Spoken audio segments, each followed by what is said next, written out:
It's too early for this.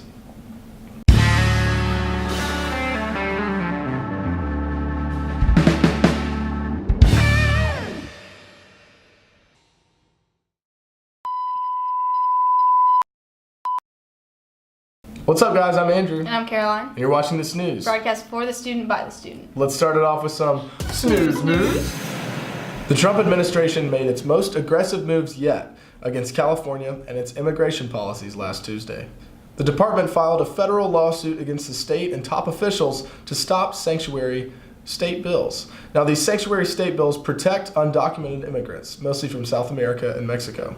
Government officials have repeatedly attacked sanctuary jurisdictions and local officials for harboring illegal criminals. Now, the case is expected to be announced Wednesday in California's capital. In late November last year, Port Louis, the capital of the country Mauritius, burst into light. The city was taken over for 5 days by lights, music, and dance. The first festival was set up with the intention of revitalizing Port Louis. The festival attracts 400,000 visitors, covering 30,000 square meters. It showcases art, music, performance, and cuisine reflecting the nation's cultural diversity. And now let's move on to local news. The OHS Theater recently performed The Curious Incident of the Dog in the Nighttime this past Tuesday to raise funds for the group's upcoming trip to the Southeastern Theater Conference. The shortened version of the play won many awards earlier in the year, including the award for Best Production at the Mississippi Theater Association competition. The group left Wednesday for the SCTC Regional High School Theater Festival in Mobile, Alabama. That's right. Also, in other news, Anna Claire Franklin recently won first place in the Regional Poetry Out Loud competition.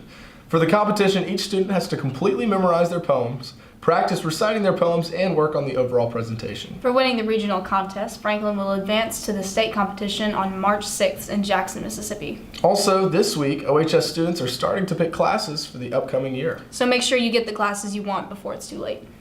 And finally, due to recent events, we decided to take a look and review the school safety procedures that Oxford High has set in place. Take a look. After the shooting at the Florida high school, we sat down with the school resource officers and actually the City of Oxford emergency management team as well, just to reevaluate our processes and make sure that we had everything in place that we needed to have in place to do the best that we could to protect our students. I think that people used to be a lot more comfortable going to school, and I don't think they used to have to worry. The main thing that our students and our staff can do to help is to, one, not ever let anyone in the building that's outside the doors.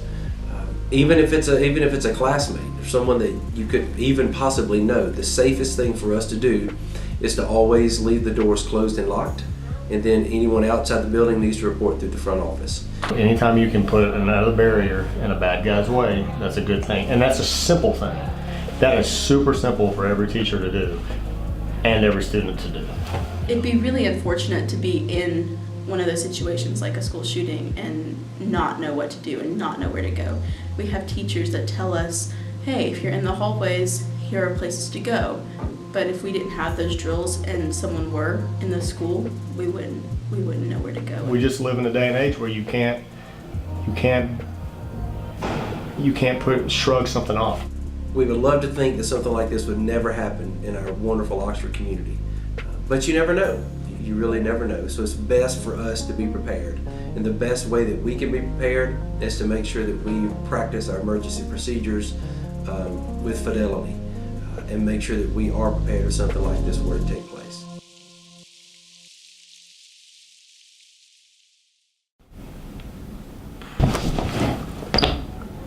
Y'all ready for some questions? Yeah. Sure.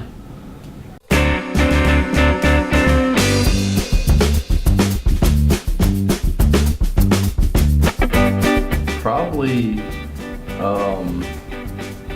feel like a flamingo. A coyote. Yeah, I feel like a flamingo. Cats. You think so? Cats. A dog. You hate dogs. Dogs go do so much stuff. Coyote or a snake. I'd say a monkey, probably. Don't even. I'm gonna go with a lemur.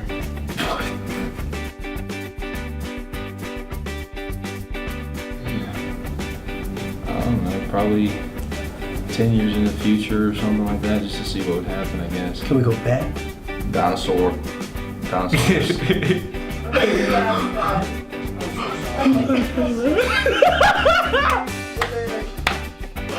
I would go back to like Oh, I know what I'd do. first grade and stay there for the rest of my life. Alright, I'm sorry. Dude, we gotta think about this one. Alright, yeah, this is a hard one. I'm gonna go 20 years in the future, so I already got my money, and since it's just in the future, everything's a lot better there. I could time travel. I would go back to the day Parker was born and make sure it never happened. That's kind of mean. Yeah, that was me. I wanted to know. No, definitely not. When you come out of water, you're wet. Nope. No. I don't know. Yes. No. Nuh-uh. You know, there's a lot of controversy about this. Water itself is not wet. I don't know, honestly. I'm going with no, though. It's just water. I'd say no, because if you have water and you put more water on it, it's not getting wetter. It's just the same kind of water. Okay, water is not wet. Water's not We're wet. going with that. Water's not wet.